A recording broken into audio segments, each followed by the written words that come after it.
In the last moments of his life, the proud Demon King had this realization. When reality hits and you can't understand it, it often leads to denial. The Demon King wasn't aware of that, the reality. The black flames he was so proud of couldn't kill the heroes. The Demon King wondered, why is it that the sword god of the heroes can pierce my scales and heart? He was worlds apart compared to everyone else. He entered the Demon King Military Academy as the top student and graduated summa cum laude.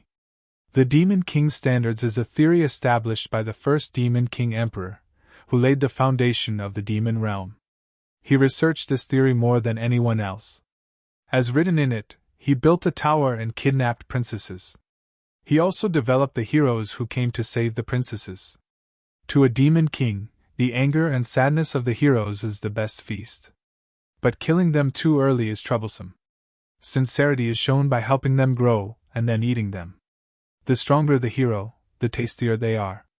He followed the Demon King Standards word for word. To him, conquering this world became only a matter of time. He absorbed the abundant sadness and anger of the heroes and countless civilians, and became the strongest Demon King. But why was he the one to fall in the end? He couldn't believe he fell so easily at the hands of the heroes. The hero who was about to kill him was surprised that the Demon King didn't know how easy it was for them to defeat a Demon King. He explained, "You Demon Kings always say the same thing. You're the ones who bring this kind of situation upon yourselves. Why do you demons always look like you can't believe what's happening? I just don't get it. Bullshit. This is bullshit. You Demon Kings always kidnap the most famous princess and leave us clues to come and stop you because you've made your move. Are you stupid? If I were you, I would have killed the king. Then the kingdom would be plunged into chaos." But it is not as easy as the hero made it sound. If the Demon King kidnapped the king, that would cause internal conflict because of the humans who are after the throne. But then their anger wouldn't be directed at him, which would result in him not growing as a Demon King. It goes against the standards. The hero, who was clueless about the Demon King Standards, continued, "That's not all. If we don't come to the tower, you'll send a decent amount of monsters to villages and train us.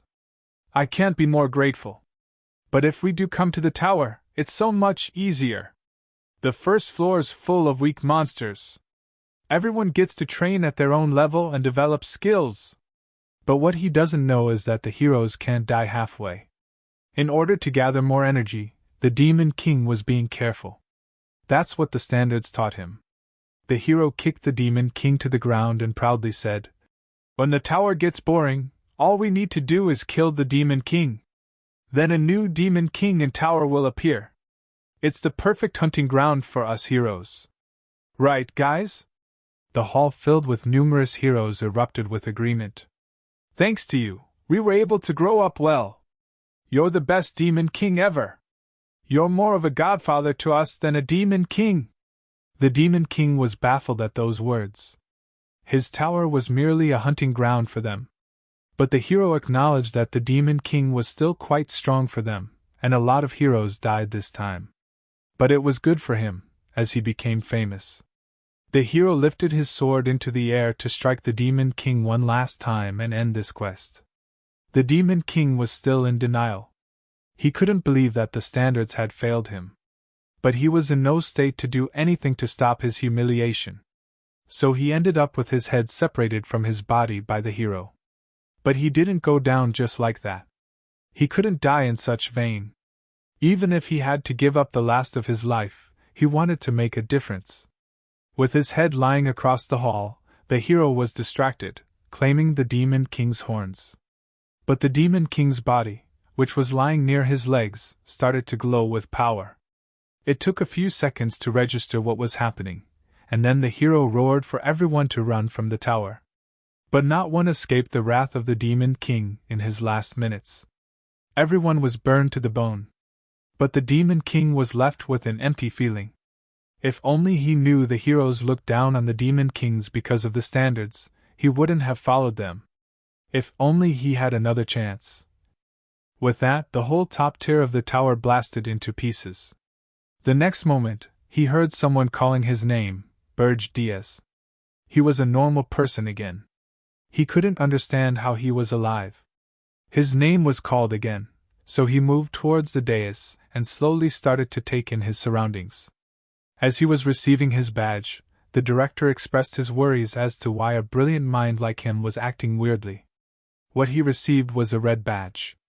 It's given to all students who graduate from the Demon King Military Academy, the symbol of a Demon King. Then it dawned on him. This is the graduation day of the Demon King Military Academy's students 15 years ago. All the graduated students were called onto the stage. He didn't know the reason he came back to this time of his life, but he knew this was his chance. The graduating students, who would soon be Demon Kings, would now recite their pledge. They asked Burge Diaz, the summa cum laude, to read it as the representative of his year. The Demon King standards were listed in front of him. He had seen this so many times and memorized it word for word. He did his best to follow these rules in his previous life. This was the sole reason for him becoming a trinket for the heroes, ultimately leading to his demise. He looked at everyone in disbelief. He couldn't do this again, reciting the trash rules in front of everyone.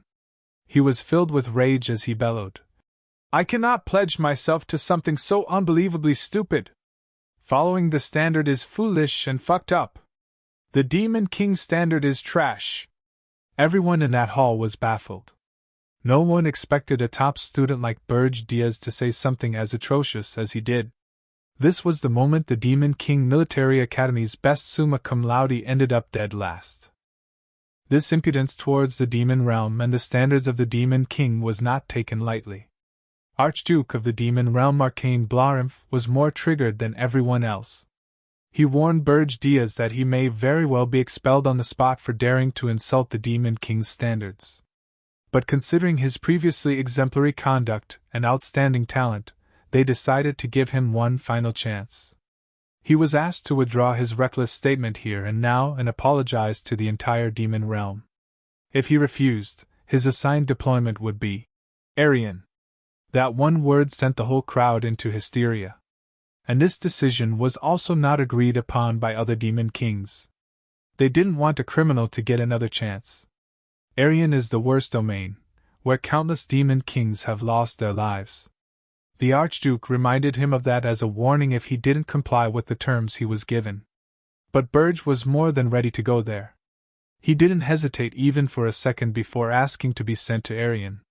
He told the Archduke that he would go there and prove that the Demon King's standards are garbage.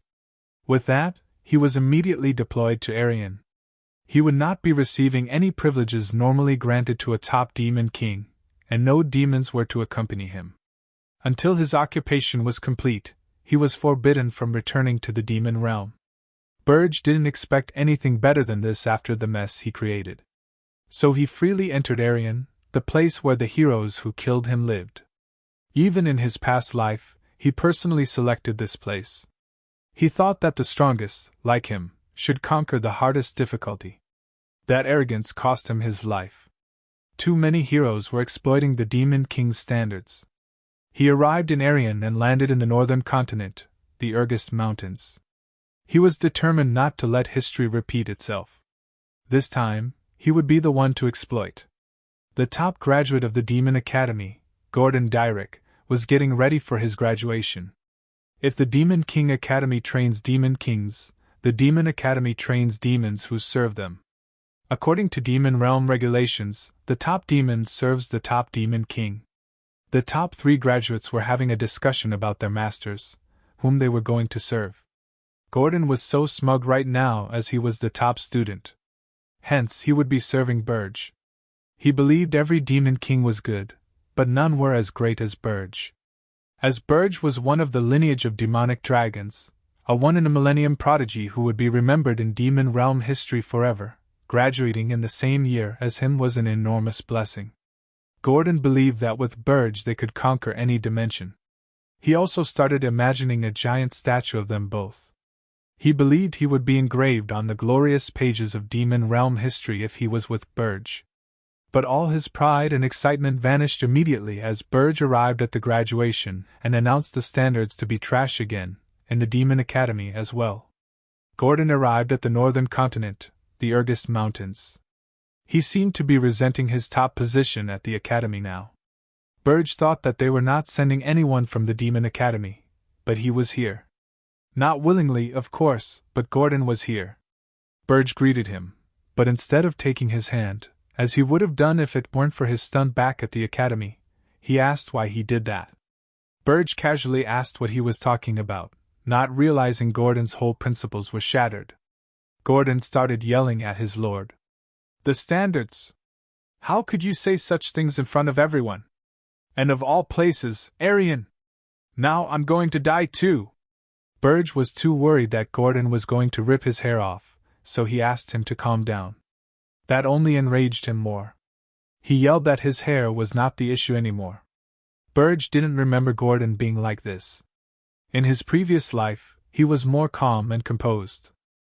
He said with a lot more composure, "Well, it'll be difficult, but there's you and me. We can do this. Actually, if it wasn't Aryan, I wouldn't feel motivated."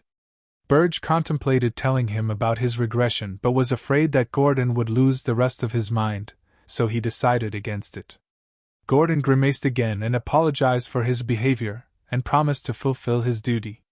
Demon King's Standards Rule 1 is to build a tower. However, it cannot be hidden or placed in an excessively harsh environment. Only then would heroes be able to find it. So Gordon suggested that he not build a tower in these mountains, as it was too dangerous for the heroes. But Burge had already started building his tower. He was going against every word written in the standards. He placed the tower seed on the ground and fed it with his blood for the tower to grow. Gordon kept questioning his every action. Burge understood his disgust. As a demon, it's hard to deny a faith carved deep into the bones. Unless one dies or experiences something as drastic as Burge did, only then can they reject it. As he raised the tower, he told Gordon, "Listen well, Gordon. The Demon King's standards are garbage. Especially in Aryan. Because Aryan is swarming with heroes. Way too many of them." The foundation for the tower was laid. And now it was identifying the user. It completed the identification by scanning Burge Dia's name and his race as the Black Flame Demonic Dragon Tribe. And the rise of the tower began. Meanwhile, Burge told Gordon, "Humans realized, after countless tower destructions, that the tower has a certain mechanism. And they used the Demon King's standards against us. In this land, the Demon King's standards no longer work. Yes. It should really be called the Hero's Standards." Gordon wanted to ask what that even meant, but the tower finished erecting, and Burge started to walk through the doors. The first floor was supposed to have a complex structure or be filled with monsters. But there was nothing here. A tower with no perks. A tower for a Demon King with no privileges. On the 5th floor was the Demon King's chamber. Gordon saw that the entire tower was empty, and since the tower was already erected, they couldn't do anything about that. But he believed they should at least follow Rule 2, which is, the Demon King must kidnap a prince or princess, preferably one close to the throne, as they yield more demonic energy. Gordon asked Burge for permission to give advice. Burge agreed. He said, "The kingdom closest to the Urgist Mountains is the kingdom of Corzin. Please kidnap the princess with the highest succession rank. Absorb their kingdom's rage and sorrow to grow quickly." He also said his advice was going to be rejected, but Burge said he'd do it. Gordon was shocked to hear that. But it wasn't going to be the princess he suggested. Burge already had someone in mind. Gordon pleaded to help, but Burge gave him the responsibility to guard the tower. Gordon was kind of happy about this, as he thought his lord was at least following Rule 2 and hoped he was just stressed about the graduation and not really going completely against the standards. So he asked his lord whom he planned on kidnapping.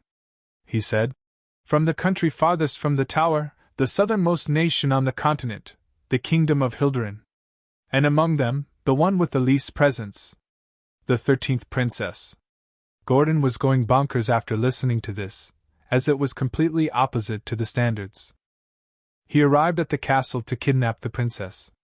She looked at him with a puzzled expression and asked who he was, to which he announced himself as the Demon King who had arrived to kidnap her. Naturally, anyone would expect a princess to scream when she comes across a demon. But this princess was not one among them. She only looked straight into his eyes and asked if he could handle her.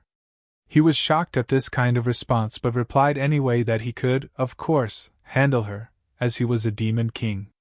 So she extended her arms and let him take her. But Burge couldn't bear this unusual behavior and asked if she was plotting something. She calmly replied, "I always thought something like this might happen one day, since I was born a princess." But he clarified that if she was expecting him to let his guard down, she should give up. She said she was not plotting anything, and asked how she was supposed to set up a trap for knowing that a demon king might come here today. He didn't have anything to say, as her point made sense. She willingly gave her hand to be kidnapped, and they both flew away. As they reached the tower, Gordon welcomed his lord, and Burge told him to let the princess stay in a corner on the 4th floor. Gordon asked why not the prison. His lord replied that she came along without much resistance, so he was willing to offer her a certain degree of leniency. Gordon was okay with that and informed him he had some news. The princess was taken to the 4th floor. As she entered the hall, it was cold and hard in contrast to her luxuries in the palace.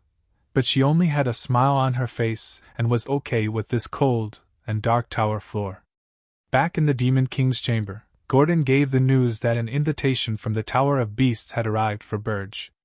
It was a welcome party for him as a new Demon King, but he didn't believe that for even a second. He knew it was probably just a pathetic attempt to haze him, the newcomer, and throw him around. Demon Kings are fundamentally too proud to join hands with anyone else.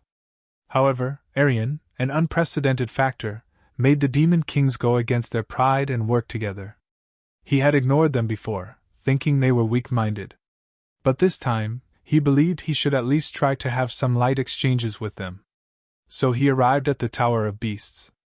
A huge, very huge, wolf named Draxon, the Demon King of Beasts, welcomed Burge.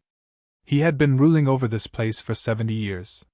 He asked Burge if he was the new Demon King and mentioned Burge mocking the traditional way, and finding him unimpressive. He was starting to question his decision to come here. He said, "Are you trying to pick a fight with me? State your business." Draxon laughed and said Burge didn't know anything and that the Archduke had asked Draxon to watch over him. Burge said, "Oh, you mean that noisy old vampire geezer?" Draxon acknowledged his guts for talking about the Archduke in such a manner, then dropped a huge chunk of meat onto the ground between them and ordered him to lick it, saying if he did that, he'd pardon his impudence. Burge was not scared of his huge presence or threats and simply asked, "Demon King of Beasts, do you truly not know why I'm here?" Draxon replied it was because he mocked the orthodox of Demon Kings. Burge said, "Well, according to that orthodox, Demon Kings cannot kill each other." He smashed the huge chunk of meat under his feet. "However, do you really think I'd follow that rule?" When he said this, Draxon sensed an immense aura. So he thought it best not to mess with the newcomer, and said the Archduke had asked him to see if Burge kidnapped a princess properly, and if he didn't report in a month, he would lose his authority. Burge had already started walking out of the tower and said, "I was wondering what you were about to say. I've already kidnapped a princess. But she suits my taste." With that, he went back to his own tower. Gordon was so content with this visit as he saw Burge in action for the first time. Burge said it was nothing special and asked him to check on the princess. While he was gone, Burge was a bit worried. If this was the stance of the other Demon Kings, things would get quite bothersome. The consequences of mocking the orthodox way were bigger than he expected. But even if he were given another chance, he'd make the same choice. He'd rather die than bow his head to trash. He was determined not to repeat the same mistake and planned on building everything from scratch. Since he kidnapped a princess of the lowest rank, he would only be getting a few hundred demonic energy points. Still, he considered this safe. When he looked at his stats window, he found a huge number of points. It was over 13,000 points. He wondered why he had so many points. At the same time, he received a video recording from the Tower of Beasts. He opened it, and the message was from Draxon. New Demon King, I'm sending this to you to congratulate you. Though our first meeting was unfortunately not the best, I should at least give you this much as your senior. After all, what you achieved in Aryan is by no means an easy feat. I'm truly impressed. Was mocking the orthodox way just a cover? The message ended with that question. He sensed something off, and the next second Gordon came rushing to tell him they had a problem on the 4th floor. He went there immediately, and found himself among the garden. His 4th floor was in the process of naturalization. The princess saw him and pleasantly welcomed him. Burge realized she had just created an ecosystem in a magic tower. This was a feat that could only be done by someone who had mastered the 4 elements. Only one spiritist on the continent was capable of doing that. The first thing he did was ask her if she was not the 13th princess. She was too casual when she said, "As expected, you mistook me for Elena." The realization dawned on him. She was not the 13th princess but Anan Hilderin, the first princess of the Hilderin kingdom. The news of her getting kidnapped spread throughout the kingdom. Her father ordered the strongest heroes and the entire military force of the kingdom to get his daughter back. The princess, on the other hand, was having a great time. She just giggled at Bird's expression and said that's why she had asked if he could handle her when he came to kidnap her. But he had heard she was supposed to be a genius elemental mage, full of mana, and he didn't detect anything when he first met her. She lifted her hands and showed that she could hide her mana with the ring on her finger. It's an heirloom passed down in the royal family. After explaining that, she asked if it answered his question and whether he wanted to send her back. He didn't answer, but he knew how weak it would make him look if he returned the princess. And it would also make it harder to collect demonic energy. It was almost time. All the rage from the kingdom started to target him. His energy points increased to over 19,000. He suspected they might have singled him out from all the demon kings. But nothing was going to change even if she was not the 13th princess. She was still his hostage. Back in the kingdom of Hilderin, the king commanded his forces to kill the demon king and bring his daughter back. But no one knew which demon king had kidnapped her. They were still waiting for confirmation to attack. But being a king, he was just screaming at his men instead of guiding them. Another messenger arrived with more news. The demon king of lust had recently kidnapped another nation's princess. The demon king of lust brought the rage of too many upon himself, and he was killed by heroes. Despite such an example, another demon king appeared to kidnap their princess. They found this to be strange, so they suspected him to be a new one. A soldier arrived and broke the tension. He reported that they had found traces of teleportation magic headed north. They were suspecting the location to be the Urgus Mountains. The king was shaken when he heard that. Meanwhile, Gordon reported to Burge that the Hilderin army would be arriving soon, and doubted that it would be too much for him to handle alone. But Burge was calm, because he knew the kingdom of Hilderin would not be able to reach his tower. The Urgus Mountains are at the very edge of the northern tip of the continent. The kingdom of Hilderin is at the very south. It's not possible that all the nations located in between would just let them and their army through. So there was no option but to employ a hero guild instead. His speculations were true, and the hero guild received the task. But none of the heroes were ready to take it up, as Burge's tower was located in a dangerous place.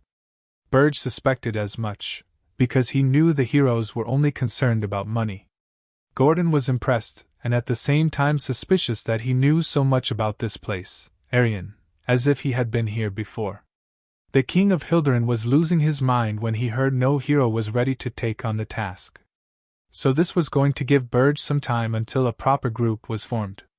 Despite that, he didn't have enough demonic energy to deal with a whole army of heroes. He knew this feeling very well, so he was much more determined to never let that happen again. He asked Gordon to contact Draxon, as he wanted to sell his demonic energy. He agreed too soon, before listening to what he was exchanging it for. Burge said he would exchange it for human currency. Gordon's brain nerves should have been bursting at this point, given the number of times he was shocked by his lord's behavior. He screamed, "The very demonic energy, the currency of dreams, that lets you transcend the limits of our species and unlock features of the tower, as well as bring in monsters. You want to exchange it for human money? Burge said yes, not bothering about his reactions. And he was sure that Draxon would pay him a huge sum for it. He wouldn't be able to stop the heroes with the demonic energy he had now, but with human money, he had some plans to execute. Burge went down to the fortress city near the Urgus Mountains. He was stopped at the entrance by 2 guards, but he bought them off with human money. He entered the city, but he couldn't look around the whole place on his own, so he wanted to get a guide first. At the Scarlet Hawk Mercenary Guild headquarters, the heroes were slacking off in the bar, dumping all their responsibilities on the soldiers. They started discussing the Demon King who had set up a tower on the Urgus Mountain, but one among them dismissed it as fake news. He kept discarding every story as fake, saying people did it just to milk more money out of it. He was almighty and heroic until Burge appeared behind him and asked if that's what he thought about everything. Burge smiled at them and said, "You guys seem pretty knowledgeable. Leave just one behind. The rest of you get out." They were all egotistical heroes who were not going to just leave because someone asked them to. So everyone attacked Burge. But it only took 1 punch each for them to end up unconscious on the floor. Some people started aiming their weapons at him, and he threw a man toward them, and they went down as well. The only guy who had acted mighty in the beginning was spared. Even though everything was getting destroyed, no one bothered to look inside, as this was common among these heroes, who fought over the smallest things. Burge looked upon the one guy left, and told him he would be spared if he answered his question. He agreed to give him any information. So Burge asked where the slave market was. The guy took Burge to the slave market. As they walked through, Burge threw a bag full of gold coins into his hands and asked if there were rarer things. He got too greedy and took Burge to the other side of the place. He wondered how this guy could have such an expression when his subordinates were lying in that pathetic state just now. He realized humans desiring money and demons desiring energy had not much difference. He was taken to a room where an elf was captured and placed in a cage. This was perfect for his plan of buying slaves. He was going to use this elf as a spy to create chaos among the heroes. Meanwhile, in the Hilderin Kingdom, hero Hillen Cargill arrived at the court. He was appointed as the hero to save the princess and bring back the Demon King's head. The owner of the slave market arrived and asked Burge what kind of slave he was looking for. He said he was here to buy the elven slave, pointed his finger toward the guy, and said he would be paying for the slave. He tried to object, but Burge's one look of anger made him cower.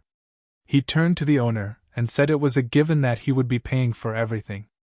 Burge then told them to leave the room, as he had something to discuss with the elf. The owner warned him that the elf might go berserk, but Burge said it was fine, as the other guy would pay fully if there were any damages. He was totally displeased, but they left. The Demon King opened the cage gates and released the elf from the shackles, pitying that an ever-so-noble elf was reduced to a miserable slave. The elf sensed the energy coming from Burge and asked if he was a demon. What business could a demon possibly have with an elf? The Demon King offered the elf a chance to get his revenge on humans.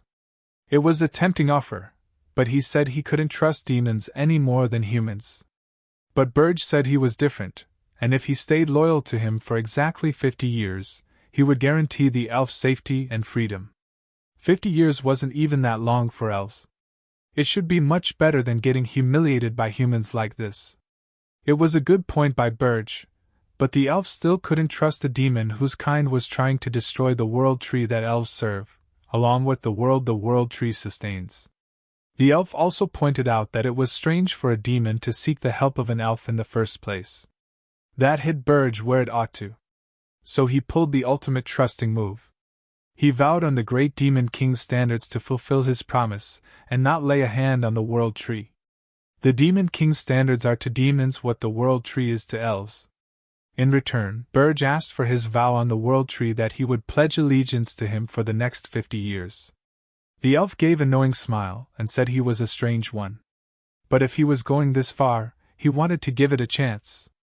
The elf introduced himself as Granada of the Maple Tribe and promised to vow once he met the Demon King who sent Burge here. Burge was so proud when he said he was the Demon King himself. But the elf only laughed in his face and asked why a Demon King would come here. He knew that Demon Kings get weaker the farther they are from their tower, so why would one directly move to buy a slave? The elf was so confident in his knowledge and belief that he promised to serve him for 100 years if he was the real Demon King. In the next scene, he is standing in front of Burge, who is seated in his chamber on the 5th floor. Burge then said, 100-year contract. Your words, not mine. Granada was shaken to his bones. It was usually Gordon who was in this position, but hey, Granada was more than welcome into his world of nerve-bursting shocks. He screamed that this was a scam, and he never said the tower would be this empty. He pointed out, there is nothing on the 3rd floor. And the 4th floor only has nature. What kind of sloppy tower doesn't even have a single monster? At this rate, you won't even last a year. The heroes will tear you apart. No way I'm working in a place like this. Burge used his demonic power for dramatic effect and said, have you forgotten? You and I made a contract. Granada realized that the tower may be sloppy, but not one monster of the Urgus Mountains had attacked them on their journey back. And they were all disaster-level monsters. They couldn't risk messing with a Demon King. Yes, a Demon King was a Demon King. He thought he might as well get his revenge if he stayed beside the Demon King. He knelt on one knee and pledged, I vow on the great name of the World Tree that from this moment on, my loyalty is yours for the next 100 years. He was preparing himself to be assigned a very important task, as the Demon King himself had sought him out. He also planned on getting his revenge as part of the evil plan. But his first order was to prepare a meal for them. Buhahaha. He was still having an out-of-body experience as he cooked. Then a female suddenly appeared beside him, chopping things at impossible speed. Also, to add some spice, there were spirits surrounding her. They all gathered at the dining table, and for some reason there was an extra plate beside the princess. What ghosts were wandering these walls, man?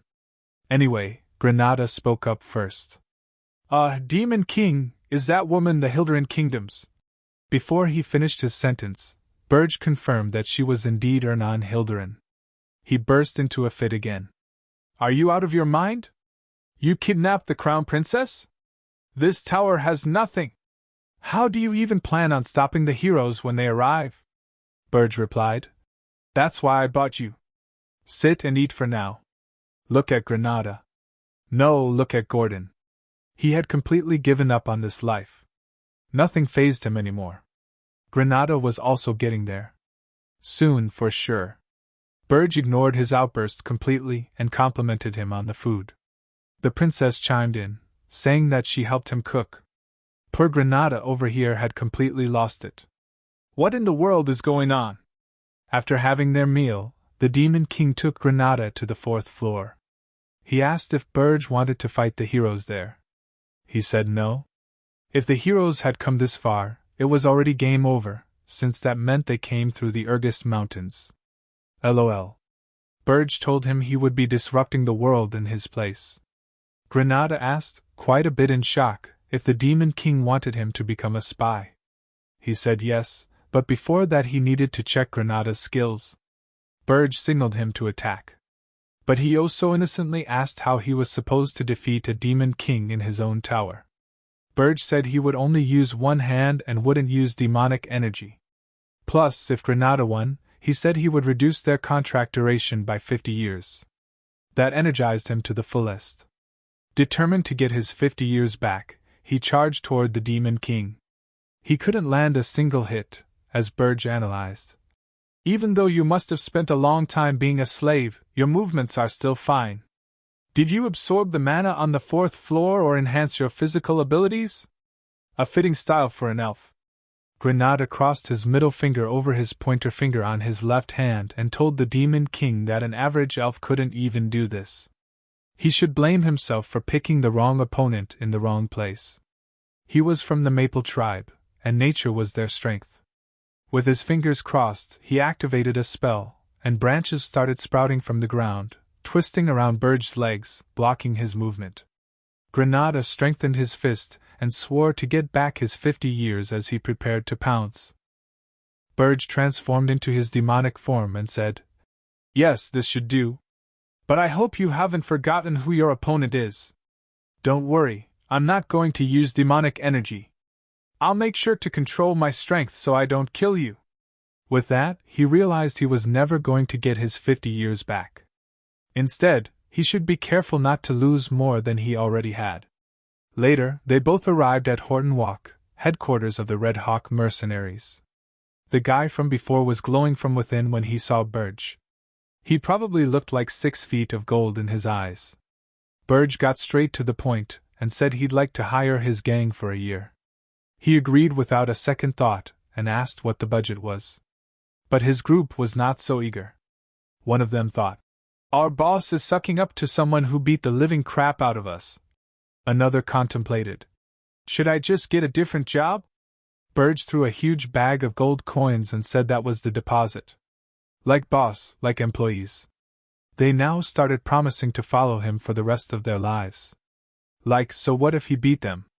Such chameleon behavior made him question his squad's loyalty, and he even started thinking about getting a new squad altogether. Burge told them to include another new member on their team. He would be relaying the Demon King's messages from now on. The captain was eager to accept anything Burge said, but his team members were hesitant to accept a stranger. But once they looked at this stranger, they couldn't have accepted him faster. He literally made them all cry and became a well-cared-for member of the group. Burge thought they might look mediocre, but they were mercenaries who operated in Ergist. One cannot find seasoned mercenaries like them anywhere else. Not to mention it's easy to handle these fools.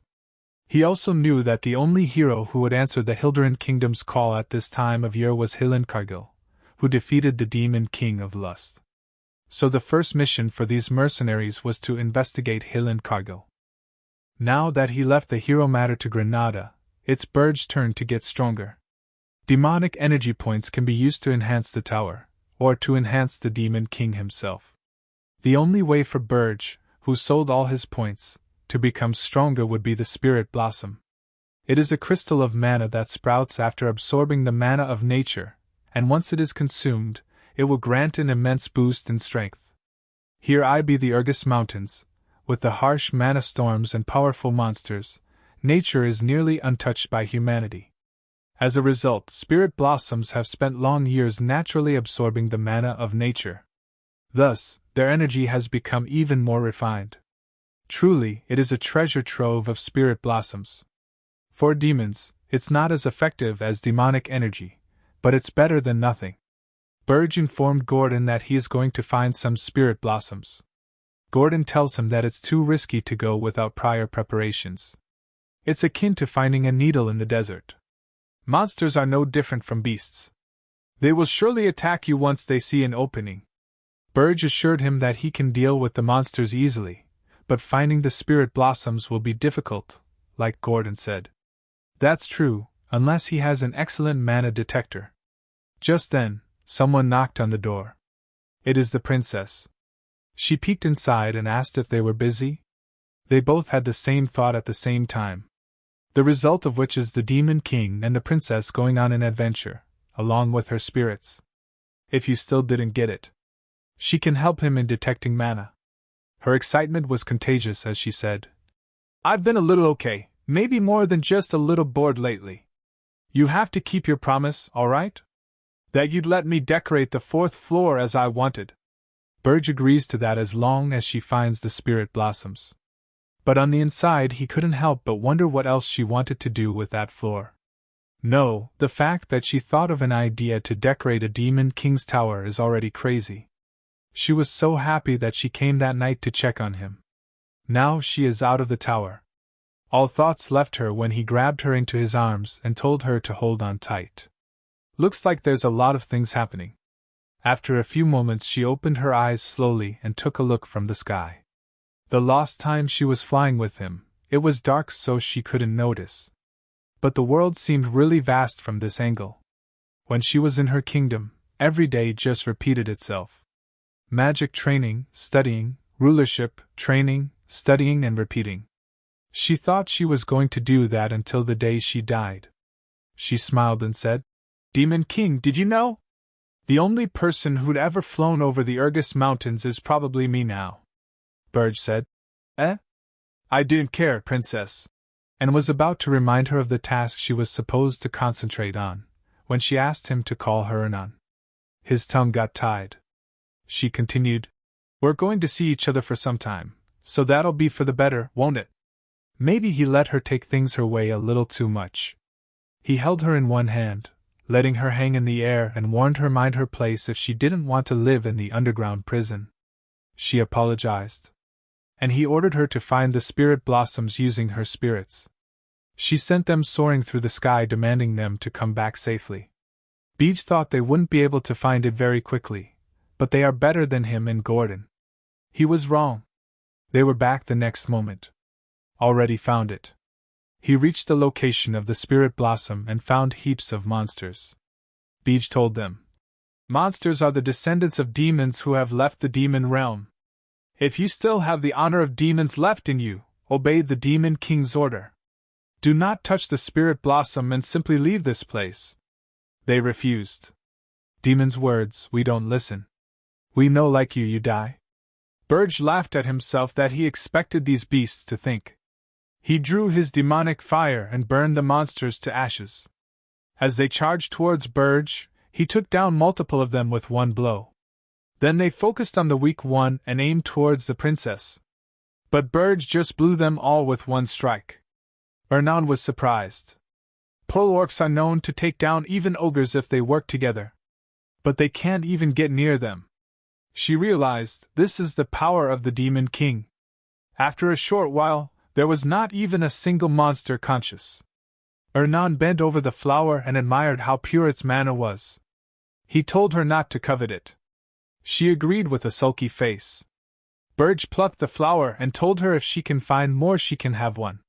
She got excited and wanted to try her best. But they sadly never found a second patch of blossoms. Even though Ernan tried until she was exhausted. They then returned back to the tower. She was so exhausted that she passed out in his arms on the return journey. He laid her in the garden and spread his faux coat on her. She was peacefully asleep along with her spirits. At first he thought it was a mistake that he kidnapped her, but she might be more useful than he'd initially thought. As he reached his chamber on the 5th floor, Gordon said he received a contact from Granada. Including the hero, Hillen Cargill, along with the other 32 heroes, have departed from the capital of Hilderin. They're not heading toward Urgist. They're going to be showing the classic path of hero, which is to form a party and grow through completing villagers' quests. They will then get stronger through their journey. Gordon prepared a few plans for the journey and presented them to Burge. All of them were dismissed immediately, and he moved it all to the trash. Gordon almost started crying. Burge said they are not going to send any monsters or interruptions to the hero's journey. He explained, "Half-baked interruptions only make the heroes stronger. Tell this to Granada. Join along the hero's journey with the mercenaries. Help them and build their trust. It is nothing new at this point." He was not following the standards as per usual. By Gordon, concern is that they can't stop the heroes with their current tower. Burge told him not to worry. He will make sure to reinforce their tower with a dwarf. I pity Gordon. What? Now you want some dwarf in here along with the human and high elf? If anyone say that diminutive species in our tower, we'd become a laughing stock. Burge's demonic power started oozing from his hand, and that shut Gordon up. And gave Burge a chance to explain. I'm not saying that we will stop the heroes simply with a dwarf. To be more precise, we need dwarven magical tools. Think about that for a second. As the heroes have become used to the Demon King's standards, they will open up the door to the 1st floor, expecting some weak monsters. But what if dozens of cannons welcome them instead? That made total sense. But the poor fellow was a tad bit slow. Before he could realize that the Demon King was planning on another abduction, he was deserted. Somewhere in the world. Wolfner, Dwarven Underground City. Where the best dwarven blacksmith Loja Friedrich lived. He's now scheduled to be kidnapped by a rogue demon king. Before regressing, Burge fought countless dwarves. But this is his first time visiting their city. He bribed a dwarf at the entrance with human money and asked for an outstanding blacksmith in that city. The dwarf took the gold coins and pointed out, "For a human, you know how to talk business." Burge completely concealed his demonic power to hide his identity. With a little bribe, the dwarf gave him the following directions. Head inside the city. You'll see a huge hole. If you hop on the lift, they'll check your ID and put you on your desired floor. It's a two-step security method that identifies intruders. But Burge didn't need verification. He free-landed on the bottom floor. From there he had to go to the deepest room, and that's where he could find the city's best blacksmith, Lozier Frederick. The first thing Burge noticed was that his display of metallurgy made it seem like the mana was dancing. For a second he doubted if this man was the best blacksmith, but he could check that once he abducted him. He extended his hand to swiftly grab him and escape. But his kidnappee was not as ordinary as he thought. Flames flared toward him from where Lozier was working on his weapon. He sensed that small bit of demonic energy. That was suspicious. Burge could only think of one thing. Could this dwarf be a hero? As Burge was being consumed by the flames, Lozier leaped toward him with a huge hammer.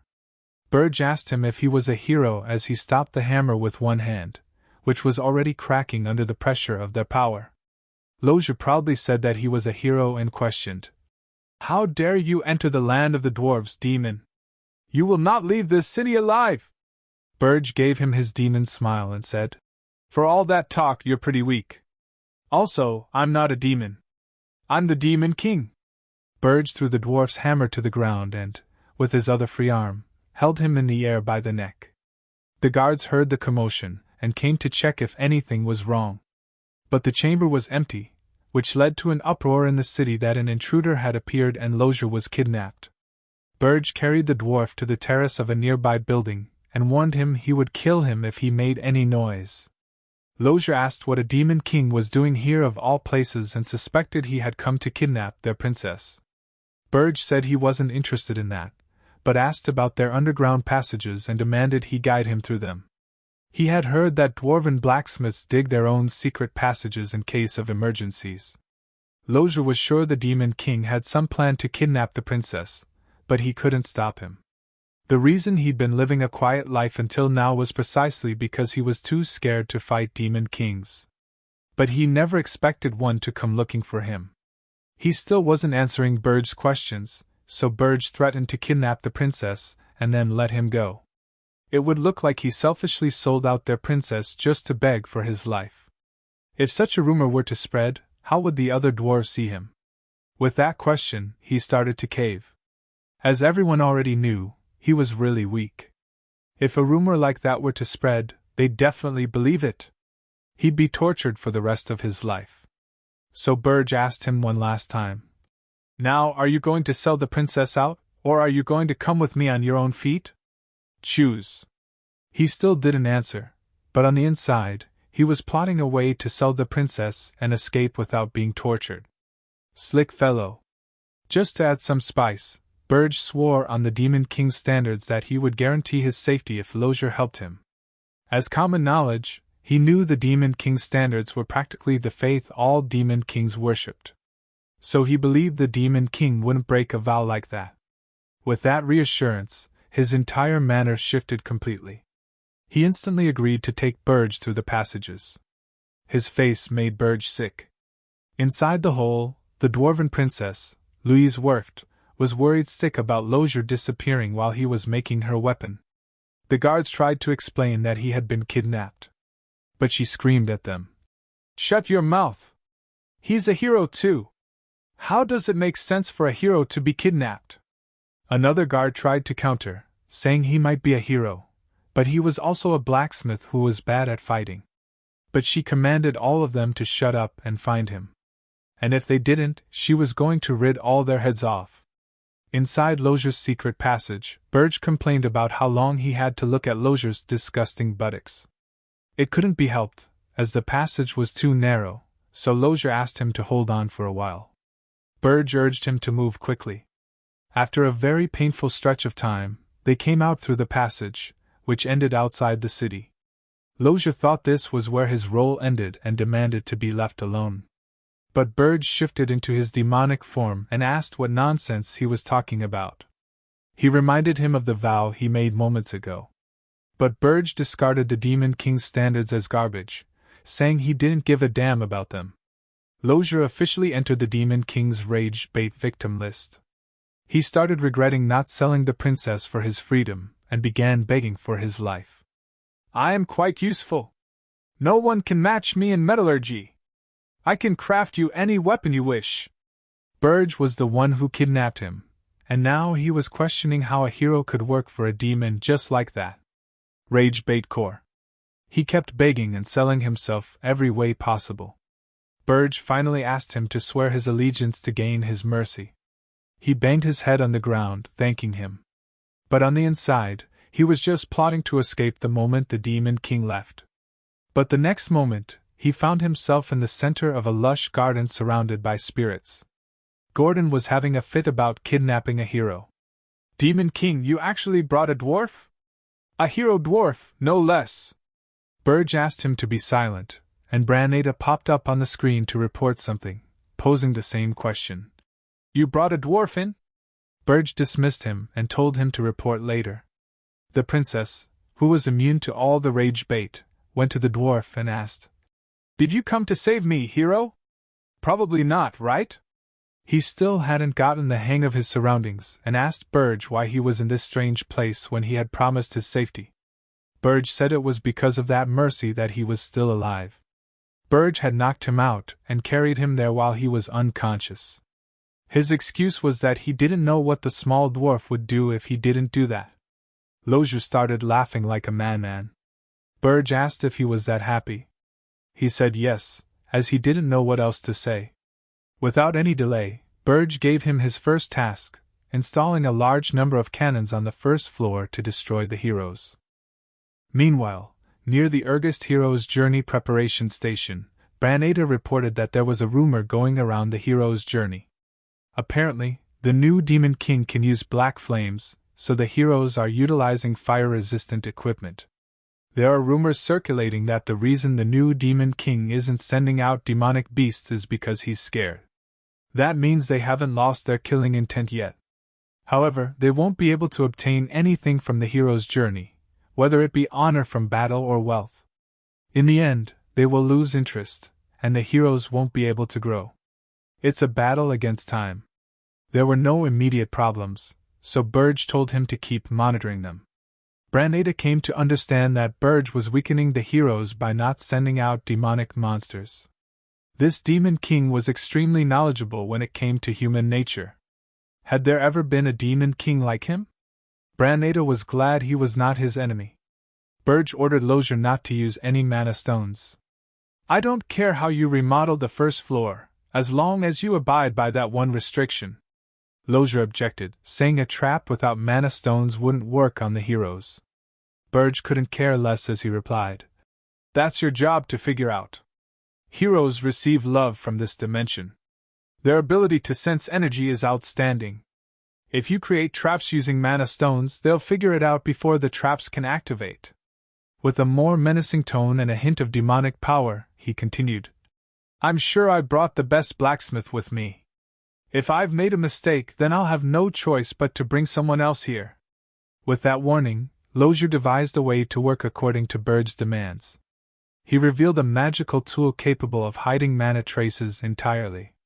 It normally took 3 years to create, but he already had one in his workshop. Burge summoned his demonic power again and asked if that was the only excuse Losier could think of to escape this place. Losier was nearly in tears from fear, but insisted he was being serious. Burge decided to trust him, just once. But not completely. A magical tool was locked around Losier's neck, capable of separating his head from his body, and could be activated by Burge at any time. This device also made the wearer's face invisible to others. If it were removed, Burge said he would consider that an attempt to escape. That was enough to keep the cunning dwarf in line.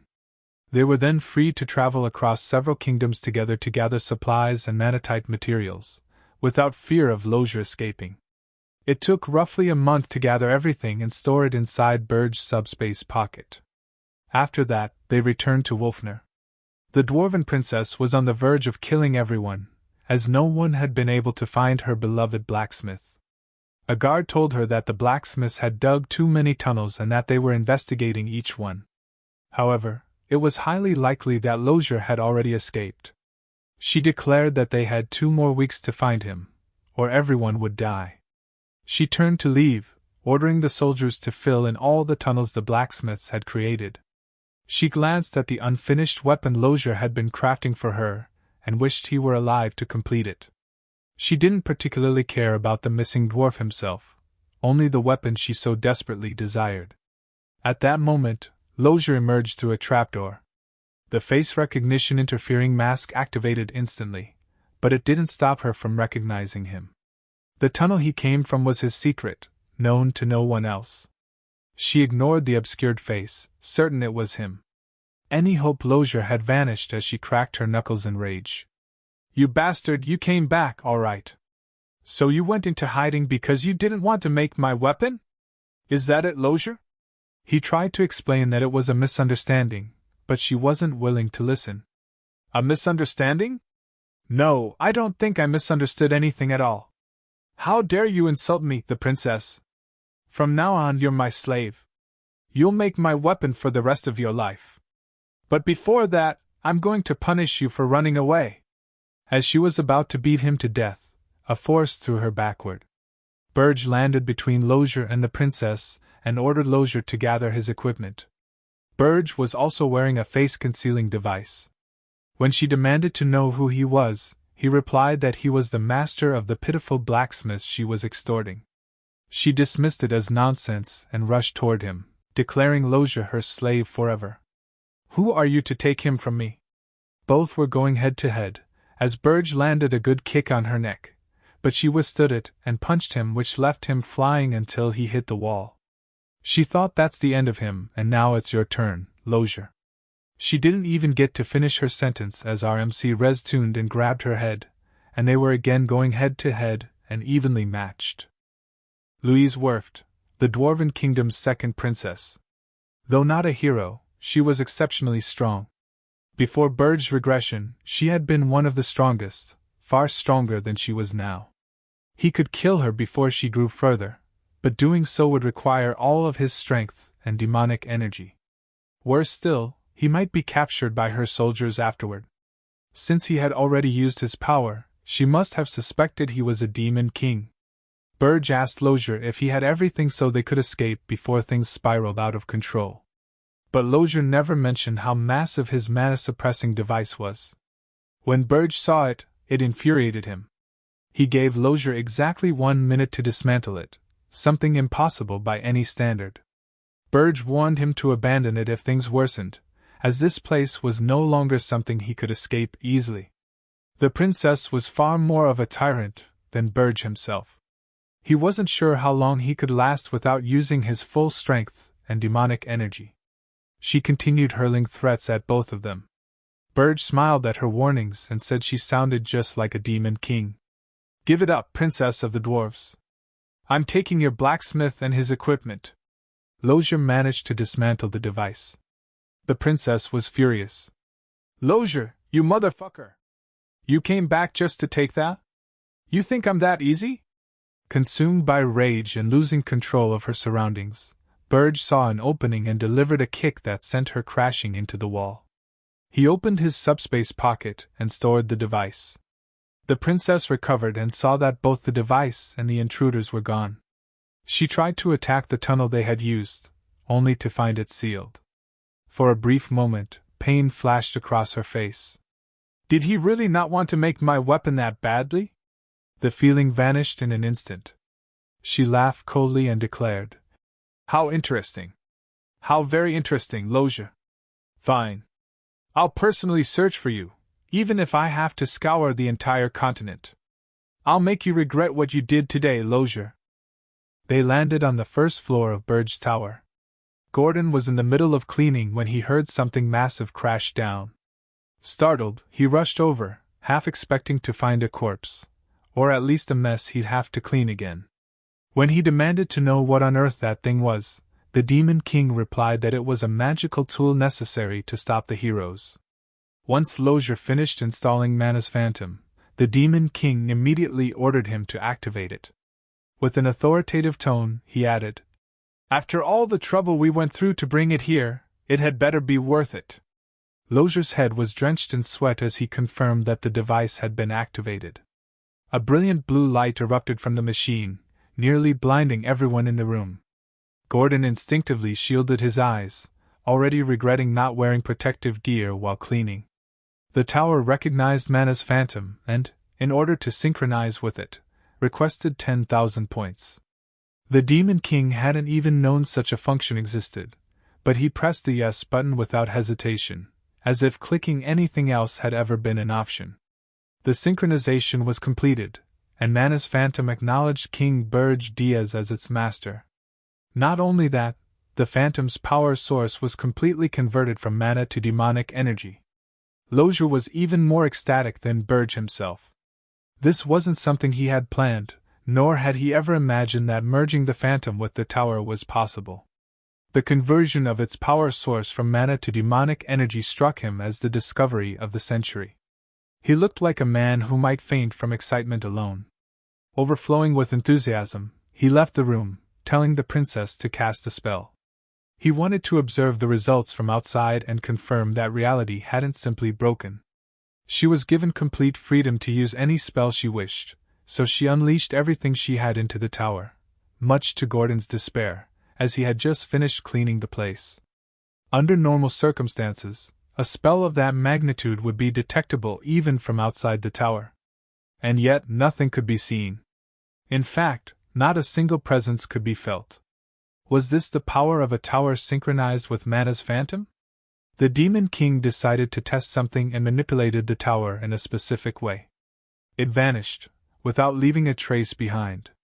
Did that mean he could conceal the tower at will? He briefly wondered how many heart attacks this would cause if someone tried to visit. The ability consumed a massive amount of demonic energy points, making it difficult to use at present, but it would undoubtedly prove invaluable in the future. Dronzer, meanwhile, was completely absorbed in his excitement.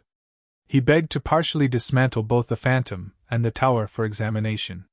He had never seen or even heard of anything like this throughout all of recorded history. He pleaded relentlessly to be allowed to study this historic discovery, sounding less like a researcher and more like a demon king itching for battle. In the end, Burj agreed, on one condition. If Dronzer's trap wiped out the heroes on the first floor, he could do whatever he wanted afterward. Dronzer was left alone with Mana's Phantom and his uncontrollable enthusiasm, already planning things no one else fully understood. As they made their way out, the Demon King told the princess that he had a proposal for her. He wanted her to confront the heroes who reached the fourth floor. She pointed at herself and exclaimed, "What? You want me to fight the heroes? But I'm a princess." "You're also a genius spiritist who has no intention of returning to her royal palace," he replied, as if that explained everything, which, apparently, it did. Even so, he thought it was unreasonable to assign her such a role. She was an innocent princess who didn't fully understand how the world worked, and betraying her own kind might be asking too much. However, when he looked at her again, she was already summoning spirits, examining what she could use in a fight like someone shopping for weapons. He stared at her, dumbfounded. Never mind, he thought. He clarified that she didn't need to defeat the heroes. She only had to fluster them, simply reveal herself as their enemy. If everything went well, he promised to grant her anything she desired. She agreed, but she had a condition of her own. "Introduce me as the Demon King's subordinate, not as a princess." That request was easy enough, so he accepted. It meant nothing to him, but she was far happier than he expected, far too happy. She even asked if she should fight by using her looks and seducing the heroes. At that moment, he knew it was time to leave. "No. Just do what I told you," he said, turning around before the conversation could get any worse. With that, the preparations were more or less complete. The heroes would be thinned out on the first floor by mass mana cannons, and those who reached the fourth floor would be dealt with using the princess as bait. Still, it wasn't enough. As things stood, he couldn't even eliminate half of the heroes, who numbered over 200. In the end, would the Demon King have to grow stronger himself? The answer was obvious, and mildly annoying. Spirit blossoms tainted by demonic energy were especially effective against heroes. He would need to gather more of them. He told the princess that they were heading out, and as always, she screamed in excitement, loud enough to echo across the land.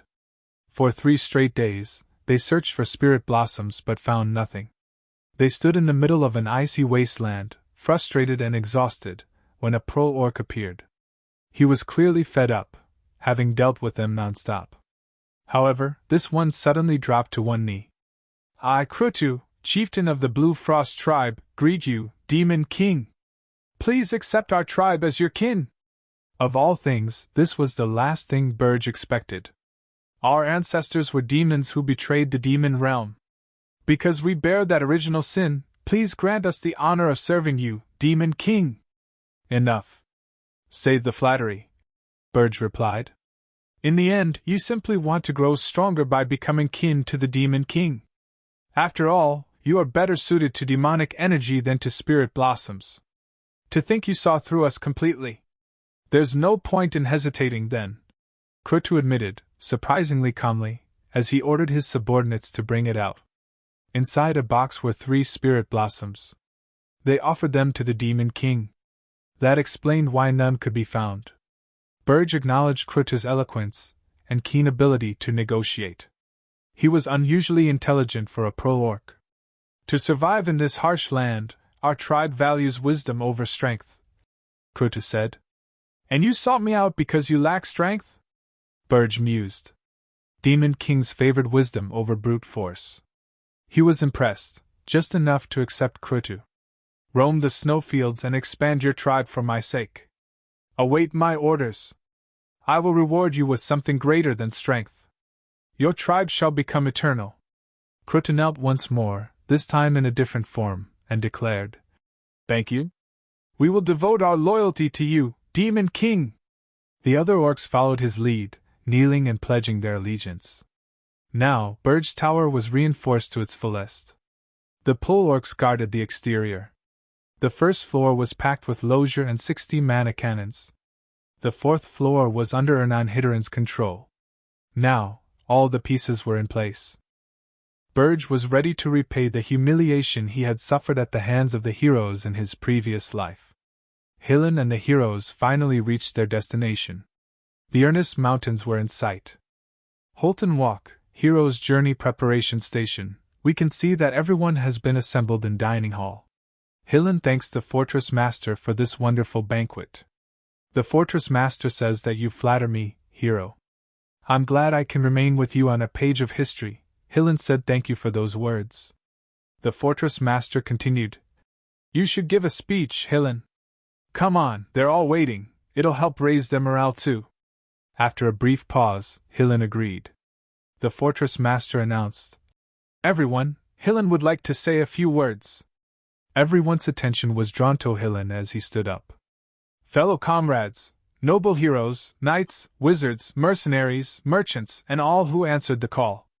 Our long-awaited journey has finally reached its final stretch. The Demon King must have been frightened by the march of heroes who answered the call of justice. Which could be why he hasn't sent a single monster over." He paused, then continued, "But we will not lower our guard. After all this time, our preparations are complete." He raised his wine glass. "Tomorrow is the day we make the foolish Demon King pay for daring to kidnap Princess Ernan of the Kingdom of Hilderian. Who are we? Who rules this world?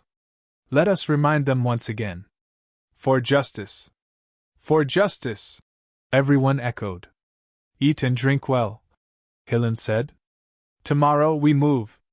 Granada thinks to himself, just as the Demon King expected, the number of heroes had not increased, but it had not decreased either. Hillen's popularity has brought the hero's journey this far. He secured support from merchant groups and calmed the mercenaries' nerves whenever desertion seemed likely, dragging them all this far. The last time I saw the tower, it was completely empty. At this rate, won't it fall? Should I smack the heroes in the back of their heads right now? He froze at his own thoughts. No, no. What am I thinking? If the subjugation succeeded, that would actually be good for me. I would finally be free. Get a grip, Granada. Let's get some air, and report. Granada stepped out onto the balcony. We've arrived at Holton, he reported. After a short resupply, we'll climb the mountains tomorrow. The Demon King replied calmly. I see. Once you leave Holton, don't contact me again. And listen carefully. Watch the snow when you climb the mountain. Don't lower your guard at night. And lastly, when they open the tower, stand far away from it.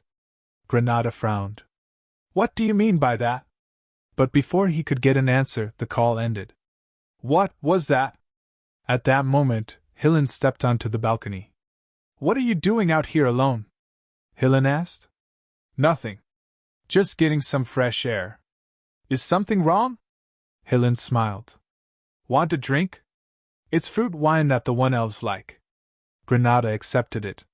Hillen studied his face. You look like something's bothering you. After a pause, Granada spoke. Can we really subdue the Demon King? Hillen laughed. Are you nervous too, Granada? Well, yeah. To be honest, Hillen said, I don't really know either. What? Even though people trust me and follow me, subjugating a Demon King's tower has never gone smoothly. Not even once. But didn't you kill the Demon King of Lust and absorb his power? Granada asked. Compared to that, a new Demon King should be easy. No one even knows how you did it. Tell me your heroic tale. For a moment, Hillen's expression darkened. Then, the next second, he laughed brightly.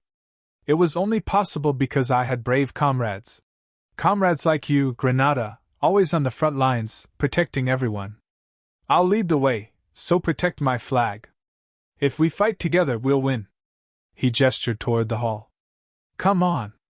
The fortress master wants to hear your adventure stories. As Granada headed back inside, Hillen whispered to the ring on his finger. Yes, I joined forces with brave comrades. Please take care of me again this time, Granada the elf. The next morning, the army began to march. The march of the heroes is here. Stay strong. Long live Granada. Long live Wharton. Long live Hillen Cargill. The scene shifted to the Urgest Mountains. I was worried about coming here, one soldier said. But it's nothing special. The weather's clear, too. At this pace, we'll reach the tower without trouble. Looks like the goddess of victory is with us, another added. They said disaster-class monsters were everywhere. Someone else said. Are they hibernating or something? With Hillen here, even the monsters must be scared. Suddenly, something wet and foul splattered onto a soldier's head. What is this? When they looked up, ghouls clung to the cliffs. What's with their size?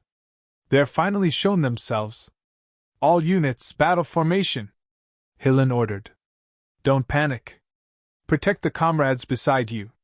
The gorge isn't long. Knights, cover the mages and pull back. Then a shout rang out. Hillen! A forest giant has appeared at the front. What? Everyone, fall back! Hillen shouted. I'll deal with it. You get out of the gorge. You'll fight it alone? Someone said, worried. It won't be a problem. He leapt into the air. A forest giant couldn't possibly compare to the Demon King of Lust. When the giant tried to grab him, Hillen ran along its arm, struck its head several times, and landed cleanly. Now run! He shouted. The path is blocked. Move while you can. Moments later, the forest giant collapsed. The heroes regrouped, gasping for breath. Dozens of ghouls, and a forest giant taller than the cliffs. Someone muttered. This place is insane. Humans weren't meant to be here. Even the Demon King's tower wasn't this bad. Another said. But our casualties are low, a third added. If it weren't for Hillen, it would have been much worse. They say he killed the demon king of lust and absorbed his power. If he's already done that once, doesn't that make him even stronger? Yeah. If we trust Hillen, we'll be fine. Granada nodded. Honestly, if it's Hillen, he might really defeat that demon king. The march resumed, but this time, there was no chance to rest. Pro-orcs appeared ahead. I can feel demonic energy, Hillen said. They're the demon king's subordinates. The orc leader laughed. Welcome to the Urgus, foolish heroes. They're nothing, Hillen said. I'll deal with them quickly. Wait, Hillen. That sound. He remembered the demon king's warning. Watch the snow. Don't tell me. Before he could shout, the orc roared. Not a single one of you will reach the tower. The mountain trembled. Snow poured down. An avalanche? How was I supposed to watch out for this? Demon King, you insane bastard! Granada thought. Run! He screamed. Demon King watched everything through his surveillance. Welcome again, heroes, he said with a smirk. This time, I will hunt you all down. Burge warned Granada of 3 things. The first was the snow. Hillen was furious when he heard the report. Those pro-orcs actually triggered an avalanche. A lot of our people were swept away. We can't account for everyone. Damn it. We'll camp here and search for the heroes who were carried off. The second warning Burge gave Granada was to never let his guard down at night. The pro-orcs deliberately drove monsters toward the heroes. Even Granada was growing irritated by these relentless assaults. An avalanche by day, herds of monsters by night, the pattern repeated endlessly. Before long, they would inevitably give up. It had been 3 days since the heroes entered the Urgus Mountains.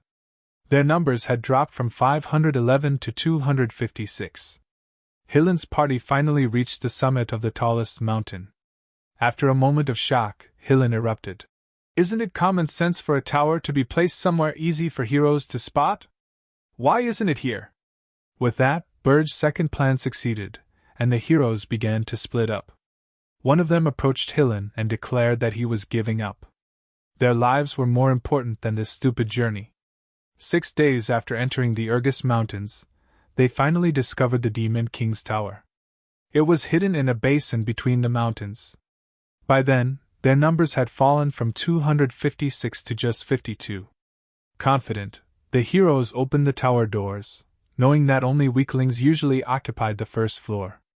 What greeted them instead was a nightmare, a mountain of mana cannons aimed directly at their faces before they could even step inside. With that final attack, the head count dropped to 1. Burge, who had been watching everything through his surveillance, wore a curious smile. So even that wasn't enough to bring Hillen Cargill down. Hillen was fuming with rage. What the hell is wrong with this Demon King? Nothing about this is normal. Granada appeared near the entrance, saying he had barely avoided the attack. That small reassurance steadied Hillen, and he moved onward to the next floor with Granada by his side. Granada hesitated. Is it safe to enter the tower with only 2 heroes? Hillen replied calmly. I'm the hero who killed the Demon King of Lust and absorbed his power. A new Demon King is no match for me. And you're more than enough.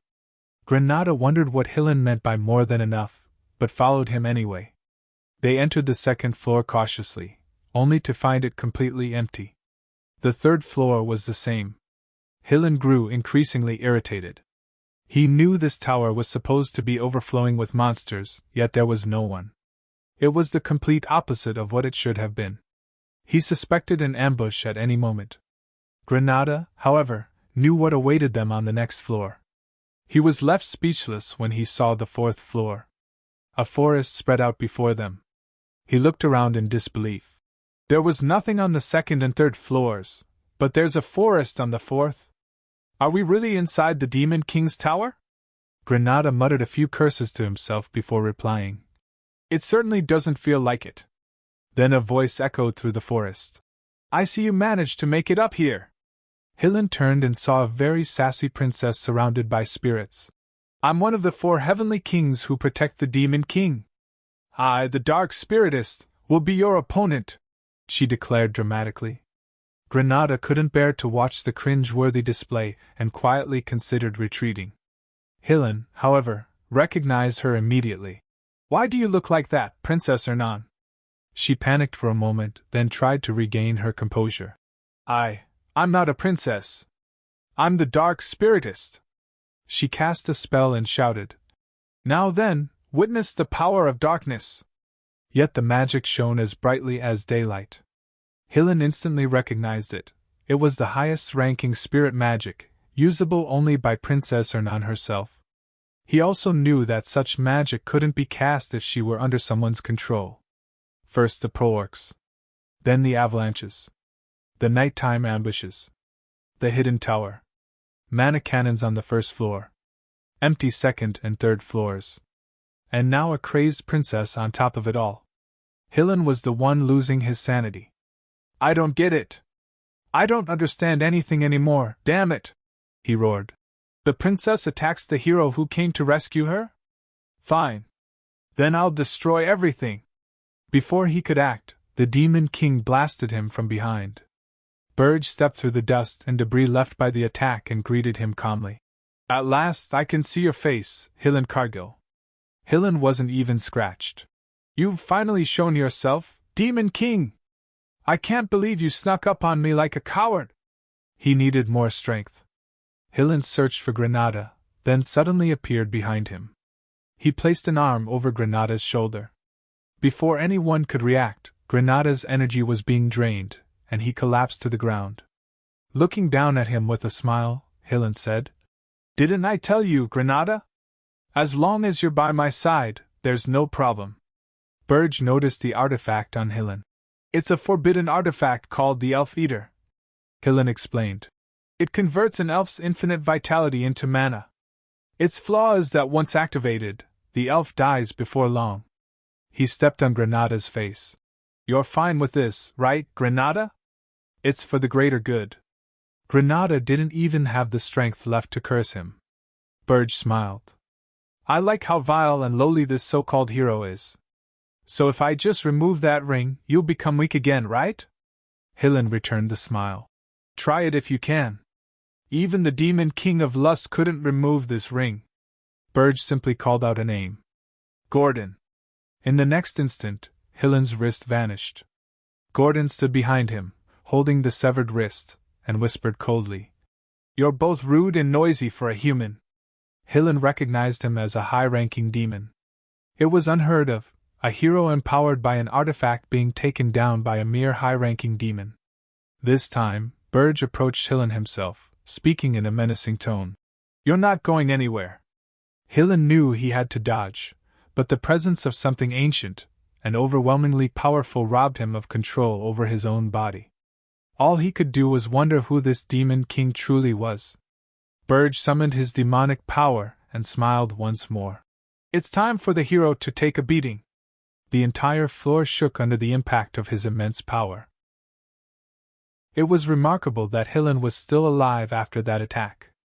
Burge ordered Gordon to bind his hands and throw him into the prison. He also instructed him to lock up the humans who had collapsed outside the tower doors. Before Granada lost his final bit of energy and died, the Demon King gave him a spirit blossom.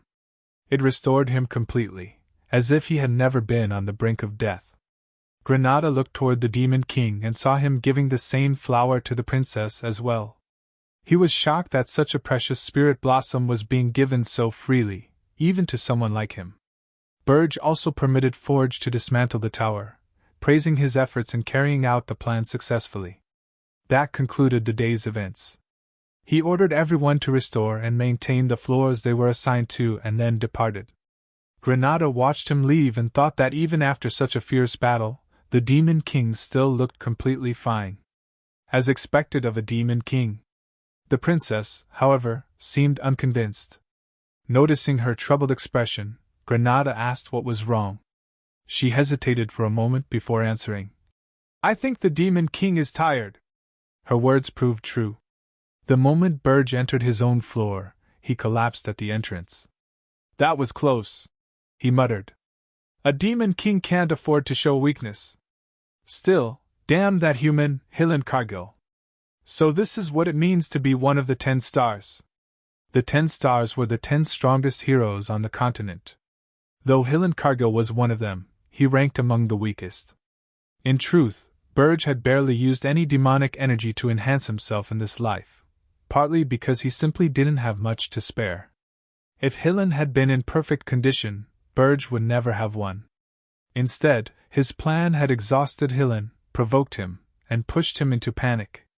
With his focus narrowed by everything that had happened, Hillen revealed an opening, and Burge's all-out strike landed. For now, Burge had achieved a perfect victory, albeit not by traditional Demon King standards. This had never happened in the past.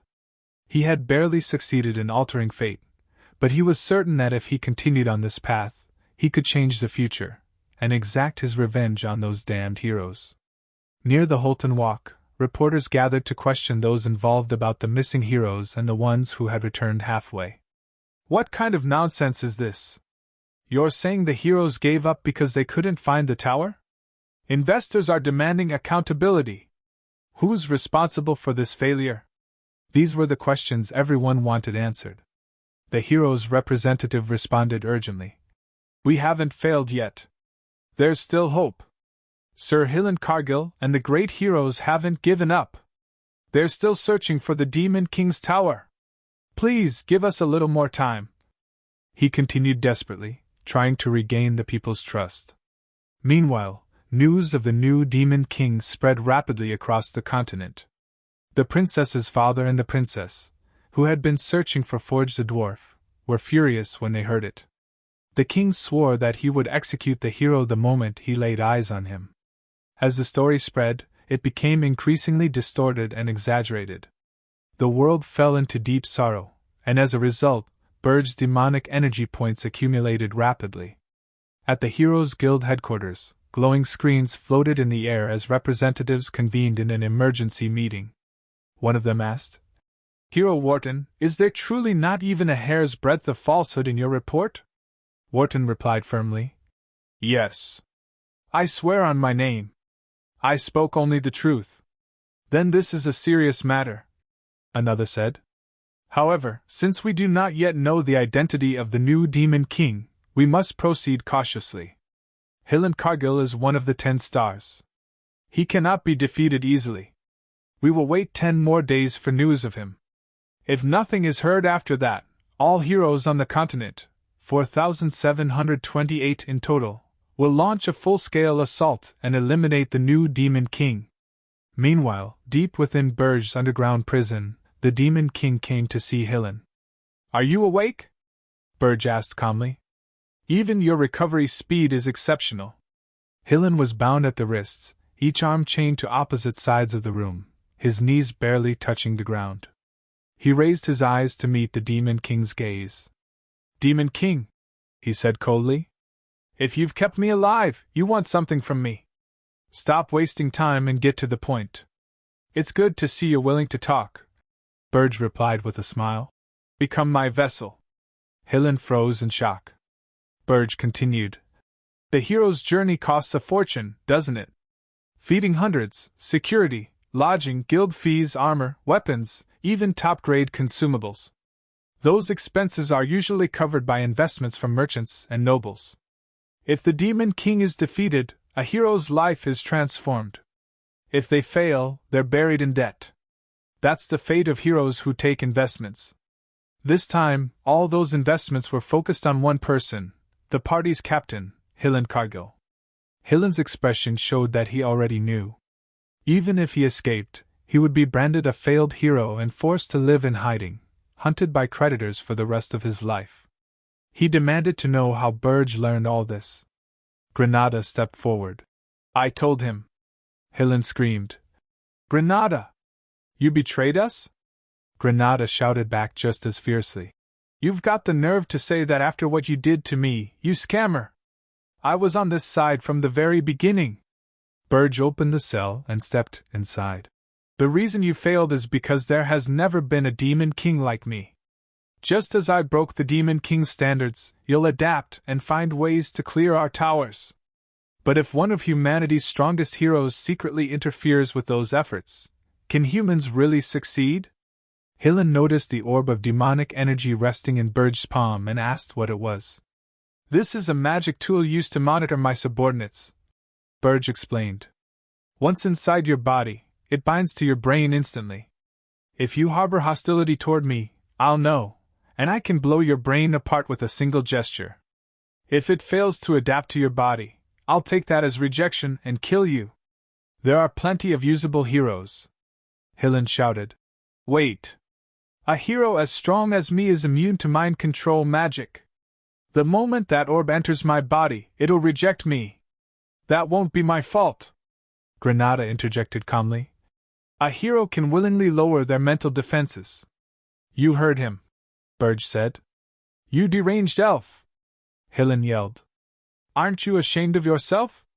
You're the one who should be ashamed, Granada replied.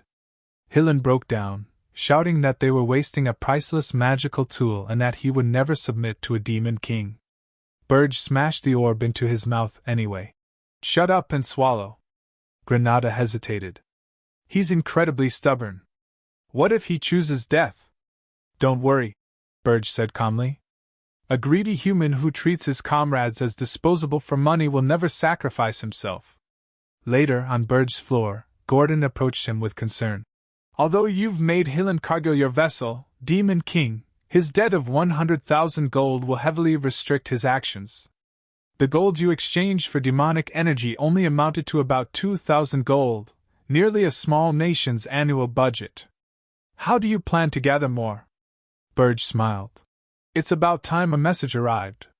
Gordon was confused. I'm talking about the annual gathering of Demon Kings, Burge clarified. The Unison of Towers.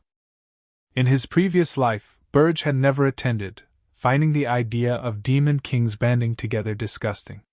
But this time, he knew the other Demon Kings had survived in Arian for far longer, and must have accumulated enormous wealth. Gordon nearly exploded. Demon King! Are you planning to exchange demonic energy points for money again? That was exactly what Burge would have done in the past. But after confronting heroes directly, even Gordon understood. Had they followed traditional Demon King standards, they never would have stopped the heroes. At that very moment, the invitation to the Unison of Towers arrived. Now Gordon was certain he could trust his master. Burge, meanwhile, was thrilled. After all, he was about to swindle his senior Demon Kings. Tower of Lies, 13th floor, Demon King's chamber. As Burge stepped into the chamber, he spoke casually.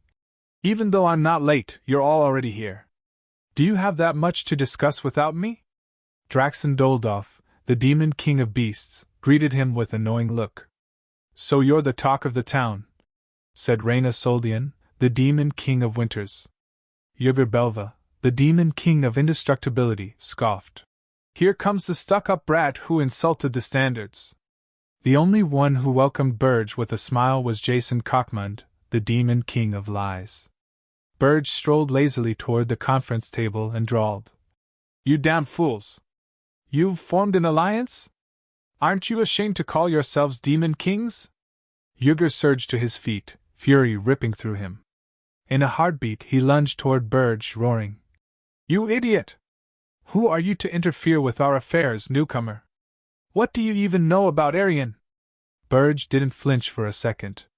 A simple provocation reveals one's true intent, he thought. He's clearly trying to kill me. Smiling calmly, he replied to the hovering Yugger. You're calling me a fool? I'm the only elite in this room. Yugger snarled. If you have a death wish, I'll grant it right now. Burge, still smiling, answered. Try me. Before the two could clash, Jason clapped his hands lightly from his seat. In an instant, the power radiating from both Demon Kings vanished. Yugger. Burge, Jason said calmly. This gathering is meant for cooperation. Please don't waste our valuable time. Burge noticed it immediately. The killing intent of two Demon Kings had disappeared at once. That wasn't magic. How did he do that? Burge wondered. Is it his own power, or the power of this tower? Either way, he decided it was best not to escalate things further and headed to his seat. Jason nodded. Thank you for your understanding. If it's the tower's power, Burge thought, is it similar to Mana's phantom?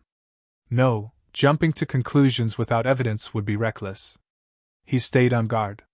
Once everyone settled, Jason began the meeting. Now then, let us begin. Please feel free to voice your thoughts. Burge spoke first. So this meeting isn't anything grand? No one replied. Draxon broke the silence. If no one else has anything to say, then I'll start. Like Ygr before him, he shifted into his demonic form, killing intent flooding the room. Where is Hillen Cargill, Burge Diaz? At the same time, the aides of the Demon King of Beasts and the Demon King of Lies cornered Gordon with the same question. I'm not sure, Gordon said, his voice trembling.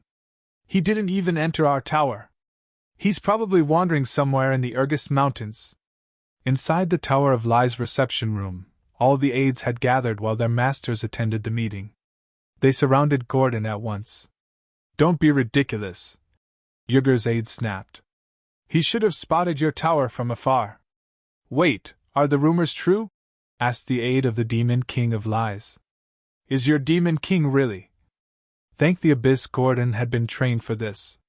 Just as Burge had instructed, if the other aides ask about Hillen Cargill, tell them you know nothing. Since we'll be using him as a spy, security is paramount. Remembering this, Gordon realized once again that the Demon King hadn't been wrong. And yet, that damned Demon King! Gordon suddenly burst out. That stuck-up brat never listens to anyone. If I look away for 1 second, he immediately gets himself into trouble. Why doesn't he just do everything by himself? Oddly enough, saying it out loud felt incredibly satisfying. To his surprise, none of the other aides looked suspicious. Instead, they nodded in agreement. They felt the same way about their own masters. And that was when Gordon finally understood. What he needed all along was emotional support.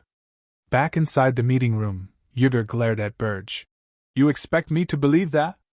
Yes, Burge replied flatly. Yggr's fury flared again.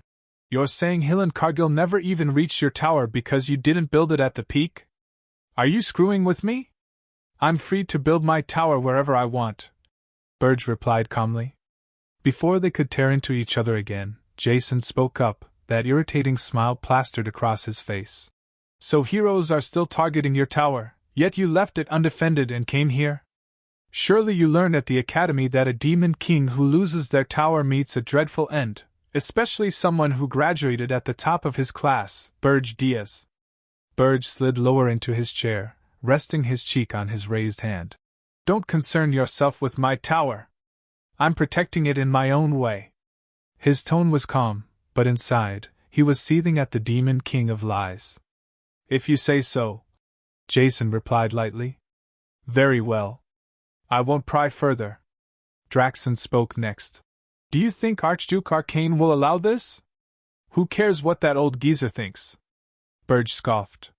What did you say, you brat? Is something wrong, Draxon? TCH, whatever.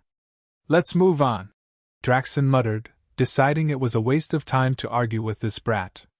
Burge knew that even if he lied, there was no way for them to verify it. Suspicion was far better than discovery. No matter what, one thing was crystal clear in his mind. The reason I came here. His goal was to earn 100,000 gold. As the Demon Kings continued their discussion, Burge listened rather than participated. He gathered information, identifying which Demon Kings were short on demonic energy points. So even among Demon Kings, there's a clear hierarchy. The Demon King of Lies undoubtedly ranked high. When the meeting ended, Reyna Soldian, the Demon King of Winters, subtly motioned for Burge to join her on the balcony. As he stepped outside, he asked, What is it? It's nothing secret, Reyna replied. Ever since I heard about you, I wanted to speak with you alone. With me? Yes. I agree with some of your points. Seriously? Burge tried to recall whether Reyna had ever said something like this in his previous life. Don't misunderstand, she continued. I don't hate the standards like you do. In fact, I live by them. But I believe demon kings must be more flexible, especially here in Arian. That's why I wanted to speak with you. It's more productive than trying to reason with those idiots. And what do you think of me? Burge asked. You're not bad, she said. And you look better than I expected. She extended her hand and transferred something into his. This is a personal transmitter.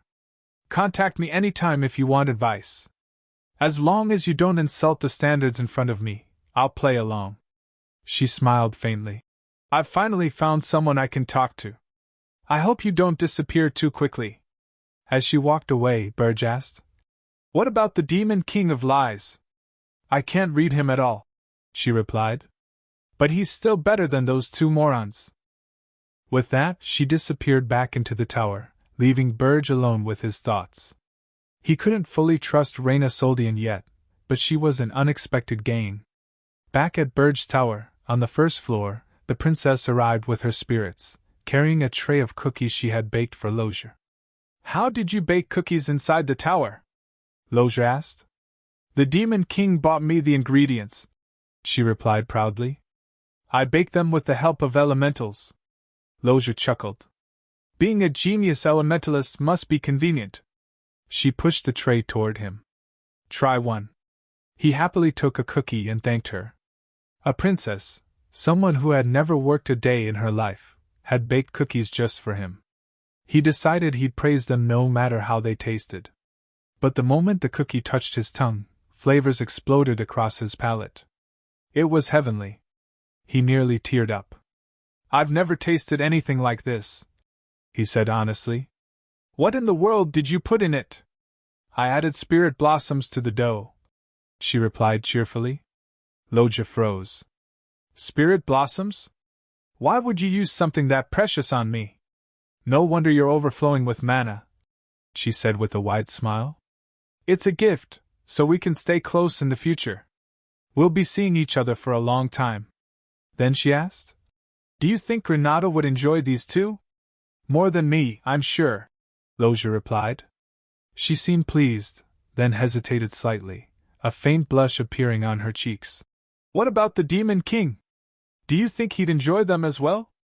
Burge returned to the meeting room and found only one person still there. Has everyone left already? He asked. Jason nodded. Yes. We've finished talking. That was quick. Would you like some tea? Jason offered. If you wish to talk a little longer? Burge sat opposite him. Talk? Just the two of us? Yes. Jason leaned forward, wearing that familiar cunning smile. I know you're in need of human money. Burge's demonic power seeped into the air as he whispered coldly. What do you mean by that? Burge tried to pretend he didn't know what Jason was referring to, but Jason cut him off. Pretending ignorance won't work. Draxon already told me. Let's not waste our time on pointless mind games. Come on, let's make a deal. Demonic energy points in exchange for human currency. Before accepting such a tempting offer, Burge asked calmly, What's your angle? Jason simply smiled. What do you mean? I'm on your side, Burge. Let's get along from now on. On the first floor of Burge's tower, one section of the room was piled high with bags of human currency. Burge instructed Hillen to take 100,000 gold from the stash. Hillen froze at the sight of such an enormous sum. Burge warned him to conceal the source of the money. If Jason traced the flow of currency and uncovered their actions, they could end up dancing like puppets in his hands. Since Burge couldn't discern Jason's true intentions, they had to act with extreme caution. Turning to the other heroes, Burge informed them that he had transformed all of them into black knights and black mages. He then said to Hillen, The one standing in the middle is a man named Amon from the Gold Moon Merchant Guild. Use these people to grow the money. They'll follow your orders. Although the heroes retained their sanity, they were unable to act freely. They had no choice but to obey Burge's commands, a deeply humiliating fate. Since I managed to keep the party members alive, this isn't a complete failure, and I can pay off my debts, Hillen said in a disappointed tone. Does this mean I can resume hero work again?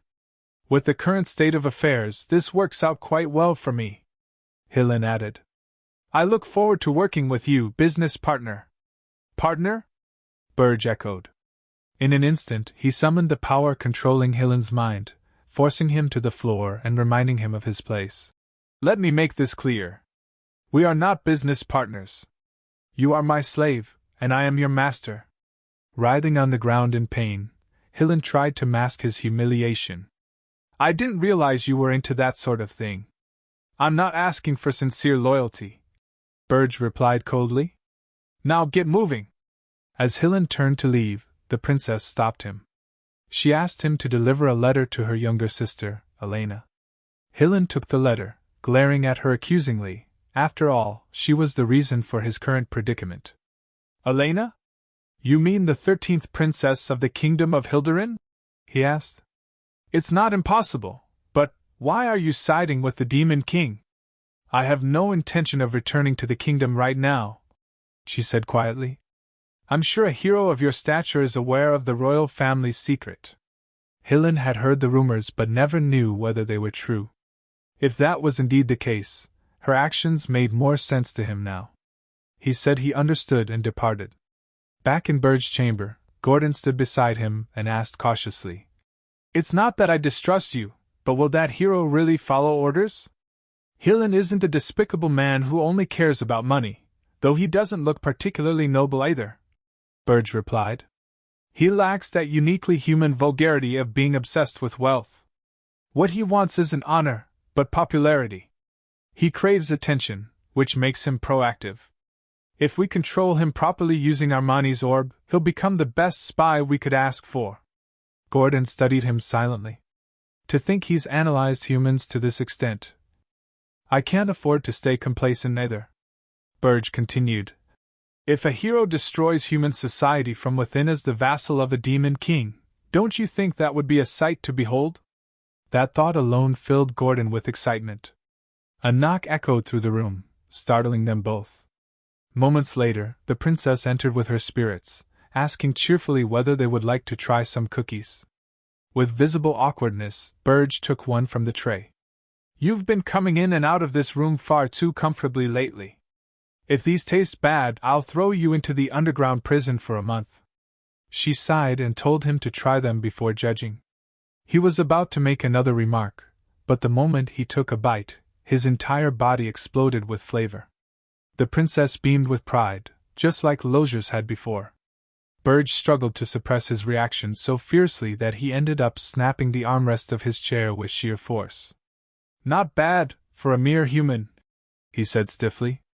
Did you mix spirit blossoms into these cookies? The princess noticed his effort to maintain composure and smiled brightly. Yes. I knew you'd recognize it immediately. So, Burge said with a faint smile, are you returning the reward I gave you? Or do you want something else? She blushed slightly and nodded. She did indeed have a request. Hyllin's hero party safely descended under Krutu's escort. Upon arriving at Holton Walk, they immediately departed for the kingdom of Hilderin via a teleportation magic circle. As for Granada, he stayed behind to establish discipline at the Scarlet Hawk Mercenary Guild headquarters. Granada glowered at the guild members, who had been beaten black and blue and now knelt before him. So you all ran away during the first blizzard, leaving only me, the captain, behind? I wondered why none of you were around. The man at the front sobbed. It wasn't like that, Captain. Please listen to us. We went to the Erhest Mountains, a place where even heroes die. How were mid-tier mercenaries like us supposed to survive? Granada expanded his arm using his nature-controlling power and lunged at them. Before he could deliver a second round of punishment, someone called out his name. We finally meet. My name is Keed. I am a hero. The woman continued. I couldn't join the hero's journey earlier due to my circumstances, but I came all this way to seize the opportunity, even if I'm late. Please allow me to join. Granada stared at her in surprise. Another mercenary, holding a beer mug, laughed. While you were gone, she's the one who paid all our bar tabs. How about a drink, Captain? That earned him a sharp warning to stay quiet. Granada approached Keed. I appreciate you covering their drinks, but the hero's journey is already over. Hillen and the others have already left Holton Walk. Instead of disappointment, Keed's eyes sparkled with excitement. Then, if you'll pardon my rudeness, please tell me more about your failure. Confused, Granada said he could at least do that, though he carefully limited his account to what the Demon King had permitted him to share. Once he finished, Keed stood up. Unbelievable. The Demon King's tower isn't at the summit? In that case, I have no reason to remain here. Thank you for your valuable time. She placed a few gold coins on the table as a token of gratitude. As soon as she left, a mercenary rushed to grab the coins. Just look at her. You can tell she's a rookie hero who doesn't know how the world works. She'll be lucky if she doesn't get stabbed in the back by her companions. Granada ignored the man's nonsense and coldly warned him to move his hand away. Outside, Granada noticed several soldiers following Keed. Suspicious, he trailed them. In a deserted alley in Holton Walk, the soldiers surrounded her. One of them spoke sternly. You must return home, Your Highness. Your fiancé is waiting. I refuse, Keed replied calmly. I want to live as a hero. Granada followed them because he hadn't heard their footsteps at all, despite their full plate armor. So that hero is a princess. Matters of the kingdom should be handled by the kingdom itself, he thought as he kept his distance. Suddenly, a cold blade pressed against his neck. Who are you? A man demanded. Why are you spying on us? You're even using suspicious magic. Granada's face recognition interference mask was still active. This is bad. If he was caught, his identity as a Demon King's vassal would be exposed. Are you a spy from another kingdom? The armored man growled. Then I can't let you live. Granada broke into a cold sweat. He knew he was in serious trouble, and had no idea how to escape it. Granada detonated the alley behind him and fled from the armed guards. One of them was thrown into the air by the explosion and shouted as he landed. It's an assassin! Don't let him get away! The guards immediately tightened their formation around the princess. Granada couldn't use his magic. He was the only elf in Holton Walk, and if he unleashed his power, his identity would be exposed instantly. However, judging by the strength of these guards, escaping without magic was nearly impossible. Left with no other choice, Granada prepared to reveal himself. At that very moment, he heard a familiar voice. Is this why you were late? Granada turned toward the source and saw a sword hovering in midair, brimming with Burge's power. Had it not been for his master's intervention, the blade would have pierced him. Because you were slacking off here? Burge asked coldly. Granada's excitement at seeing him vanished instantly. Can't you see the situation I'm in? I don't see what all the fuss is about, Burge replied indifferently. Those wounds would heal if you spat on them. During their exchange, the guards finally noticed Burge's presence. The sight of a Demon King made them panic, and they immediately assumed he had come to kidnap the princess. Burge told them flatly that he hadn't even known she was a princess, but the guards, already worked into a frenzy, refused to believe him and demanded to know why he was there. Even Granada asked him the same question. I was running an errand, Burge answered. Pure coincidence. That errand traced back to the princess's cookies.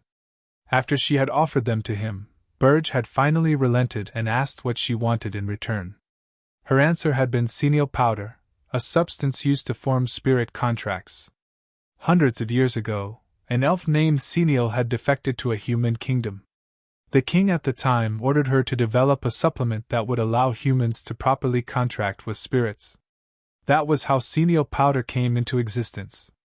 Burge had told her that with her talent, senile powder shouldn't be necessary. Her expression darkened immediately. You overestimate me, she said, coughing weakly for emphasis. As you know, there's barely any mana in the tower. Without senile powder, my spirits will. Burge cut her off. Don't play dumb. You're planning to form a contract with a new spirit, aren't you? A high-ranking one at that. She avoided his gaze. Well, maybe, she murmured. In his previous life, Ernan Hilderin had contracted a high-ranking spirit at the age of 27, causing an uproar across the entire continent. That alone showed how rare such contracts were. And now she intended to do it 7 years earlier. Had living in the tower for months after leaving the palace changed her that much? As long as it strengthened the tower, Burge didn't care. That was why he had left his tower and arrived here. But given the circumstances, he wanted to end this quickly. Burge raised his arm and unleashed an explosion toward the princess. To his surprise, she wasn't even scratched. Instead, she stood enveloped in a radiant aura, with the guards now positioned behind her. I suppose a hero is still a hero, she declared. A hero's aura carries the power to annihilate demonkind. That's why heroes are the natural enemies of demon kings. I don't belong in that suffocating royal palace. I belong on the battlefield. She raised her sword and unleashed a crescent moon slash. The technique released aura in an instant, cleaving toward its target. It was an extremely difficult and honorable sword art, passed down only to the imperial family's greatest swordsmen. As a low-ranking princess, she had little value. That was why she had been sold off to a foreign king. But even so, being married off to some lecherous old man was unacceptable. It was unbearably unfair. That was why she had begged the imperial swordsmanship instructor and trained relentlessly, day and night. She wanted recognition, not as a princess, but as a hero. If she defeated a demon king here, she would finally earn that recognition. She would be free from her father's commands and able to decide her own future. Her freedom lay in this strike. Burge looked down at her and smiled. Your sword aura isn't bad. Her face went pale as she realized he remained completely unharmed, even after her final attack.